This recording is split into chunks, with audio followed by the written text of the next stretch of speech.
नमस्कार दोस्तों, मेरा नाम किरण पटेल है। आज गणेश चतुर्थी के पावन अवसर पर हम ज्वेल प्लस का ट्यूटोरियल शुरू करने जा रहे हैं। ये मेरा पहला ट्यूटोरियल है, पहला रिकॉर्डिंग है। कुछ बोलने में, सिखाने में अगर मिस्टेक हो जाए तो प्लीज़ मुझे माफ़ कीजिएगा। आज पहले सेशन में मैं ट्रायल बैलेंस के ऊपर एक वीडियो बनाने जा रहा हूँ और मेरी कोशिश रहेगी कि मैं ज़्यादा से ज़्यादा अच्छी तरह से आप लोगों को ट्रायल बैलेंस के बारे में बता पाऊँ, सिखा पाऊँ। तो ज्वेल प्लस के सॉफ्टवेयर में लॉगिन करने के बाद आप फाइनेंशियल रिपोर्ट में जब आप जाते हो, तो यहाँ पे आपको ट्रायल बैलेंस का आइकन दिखता है, उस पे क्लिक करना है। बाय डिफ़ॉल्ट यहाँ पे फाइनेंशियल ईयर का डेट रेंज है, आपको रिफ्रेश करना है। रिफ्रेश करेंगे तो आपको रिपोर्ट दिखाएगा। अभी इसमें ऐसा है कि काफ़ी कस्टमर्स ये रिपोर्ट शायद देखते होंगे या शायद नहीं भी देखते होंगे। काफ़ी कस्टमर्स ऐसे होंगे जिनको ये रिपोर्ट के बारे में ज़्यादा मालूमात नहीं रहेगी। तो मैं आपको बता दूं कि ये रिपोर्ट बहुत इम्पोर्टेंट रिपोर्ट है। हम सॉफ्टवेयर में कोई भी फाइनेंशियल ट्रांजैक्शंस करते हैं, वो सभी फाइनेंशियल ट्रांजैक्शंस का इस रिपोर्ट में इफेक्ट होता है। अगर हम ये रिपोर्ट देख लेंगे या हम रेगुलरली मॉनिटर करते हैं इस रिपोर्ट को, तो हमें काफ़ी कुछ इन्फॉर्मेशन हमारे बिजनेस के बारे में हमको इस एक रिपोर्ट से मिल सकती है। तो ये रिपोर्ट बेसिकली क्या है कि हर एक फाइनेंशियल ट्रांजैक्शन का समराइज रिपोर्ट है। तो सबसे पहले मैं आपको इसका फिल्ट्रेशन फीचर्स दिखाता हूँ। तो ये रिपोर्ट जब आप व्यू करते हो, काफ़ी बड़ा लंबा रिपोर्ट है, तो इसलिए शायद हम कभी उस पर फोकस नहीं करते। तो आप यहाँ से इसको फिल्ट्रेशन कर सकते हैं, जैसे कि आप समराइज रिपोर्ट देख सकते हैं।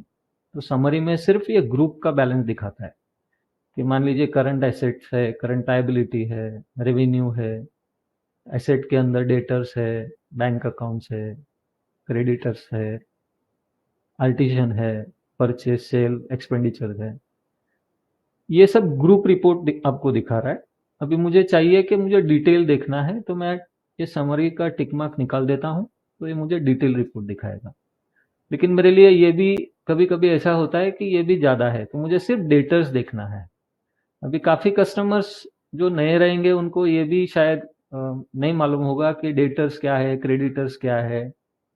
तो जो कस्टमर्स होते हैं हम उनको सन्ड्री डेबिटर्स कहते हैं, सप्लायर्स होते हैं उनको सन्ड्री क्रेडिटर्स कहते हैं, जो हमारे कारागिर होते हैं उसको हम आर्टिसन कहते हैं।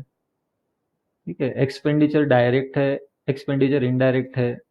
ये भी हम अकाउंटिंग टर्मिनोलॉजी में अलग-अलग वर्ड यूज़ करते हैं, जो थोड़ा यूज़ करने के बाद आप उसके हैबिचुअल हो जाएंगे। अभी समराइज रिपोर्ट अगर मैं नहीं देखता हूँ और कभी मुझे ऐसा चाहिए कि सिर्फ मुझे ओपनिंग बैलेंस देखना है, जैसे फाइनेंशियल ईयर स्टार्ट हुआ है 1 अप्रैल और मुझे सिर्फ अप्रैल के ओपनिंग बैलेंस देखने हैं। अगर मैं इस पे टिक करूंगा तो सिर्फ ओपनिंग बैलेंस का रिपोर्ट दिखाएगा, मतलब जिस अकाउंट्स में ओपनिंग बैलेंस है वही रिपोर्ट इसमें आएगा। मान लीजिए कोई नया साइल में कोई नया ट्रांजेक्शन हुआ जिसका ओपनिंग बैलेंस नहीं है, तो वो जब मैं टिक करूंगा तो नहीं आएगा।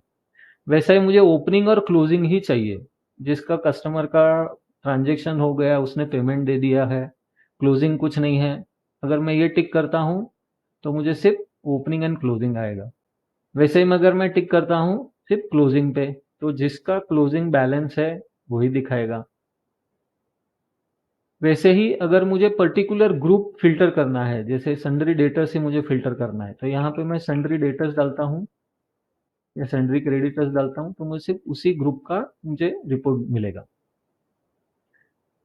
अभी ग्रुपिंग में और एक रहता है सब ग्रुपिंग। जैसे अभी ये मैं कस्टमर एडवांस डबल स्टार जो हम स्कीम चलाते हैं और उसका जो लेजर्स होते हैं हम उसको अलग ग्रुप देते हैं, या कहीं कहीं पे एरिया वाइज भी हम ग्रुपिंग करते हैं। जैसा सन्ड्री डेटर्स के अंदर मैंने एरिया वाइज ग्रुपिंग किया है, मुझे पर्टिकुलर उसी एरिया का ही रिपोर्ट चाहिए, तो भी मैं यहाँ से फिल्टर कर सकता हूँ उस ग्रुप को सिलेक्ट करके।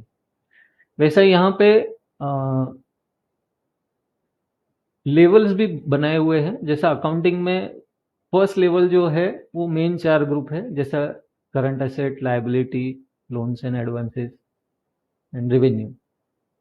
सेकंड लेवल में उसके सब ग्रुप के साथ रिपोर्ट दिखाता है।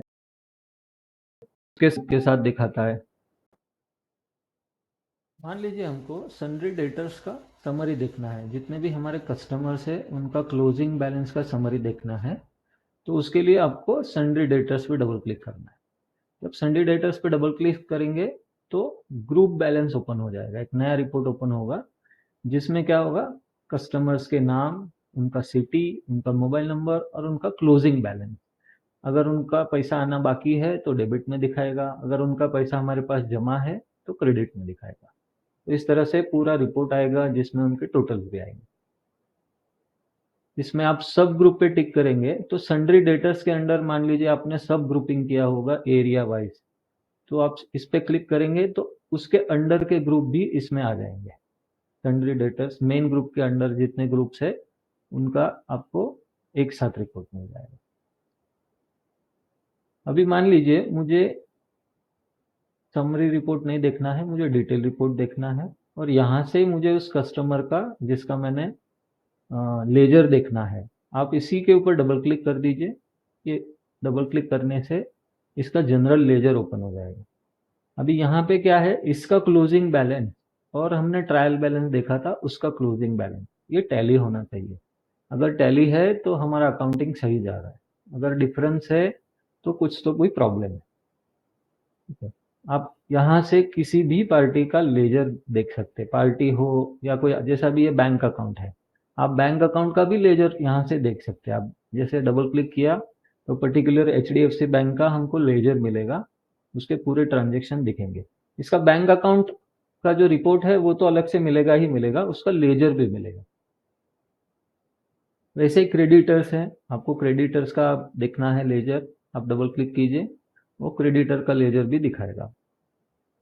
इसी तरह आपको जीएसटी का रिपोर्ट देखना है, आपको उसके जीएसटी पे रिपोर्ट पे डबल क्लिक कीजिए, जीएसटी का रिपोर्ट दिखाएगा। आपके कारागिर का रिपोर्ट देखना है, आप कारागिर, सब रिपोर्ट आप यहाँ से ओपन कर सकते हैं। इवन सेल रिपोर्ट है, आपको सेल गोल्ड रिपोर्ट आपको देखना है, उसका लेजर देखना है, आप यहाँ से वो लेजर ओपन कर सकते हैं।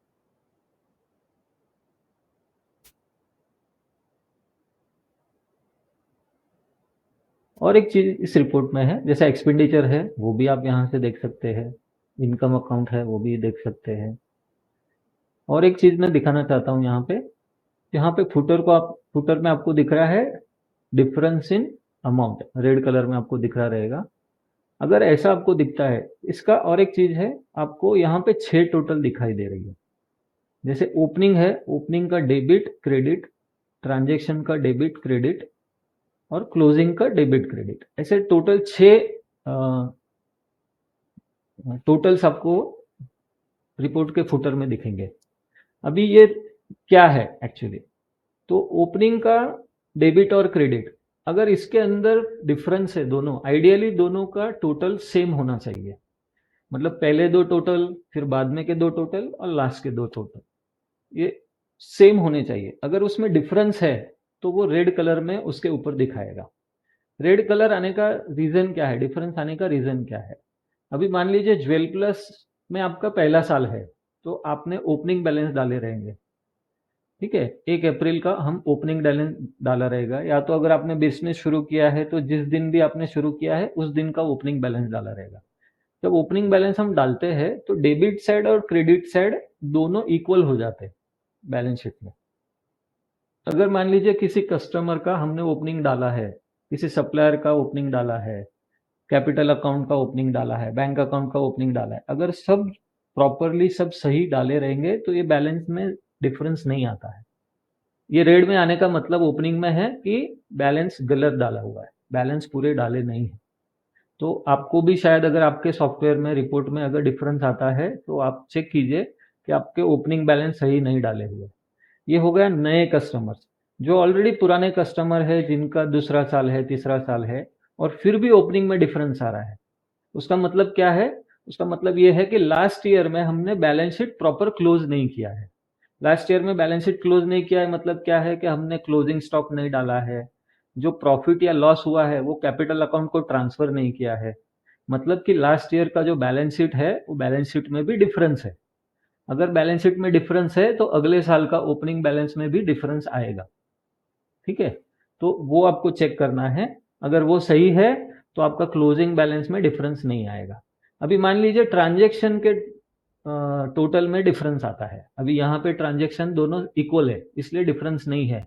लेकिन मान लीजिए यहाँ पे डिफरेंस आता है। कभी कभी क्या होता है, मान लीजिए आप कोई ट्रांजैक्शन करते हो, फाइनेंशियल ट्रांजैक्शन जैसे सेल कर दिया, परचेज किया। आप जब इसको सेव करते हो, मान लीजिए वो टाइम पे इंटरनेट का डिस्कनेक्ट हो गया है, क्योंकि जब हम कोई भी वाउचर सेव करते हैं उसका इफेक्ट मल्टीपल टेबल्स में जाता है।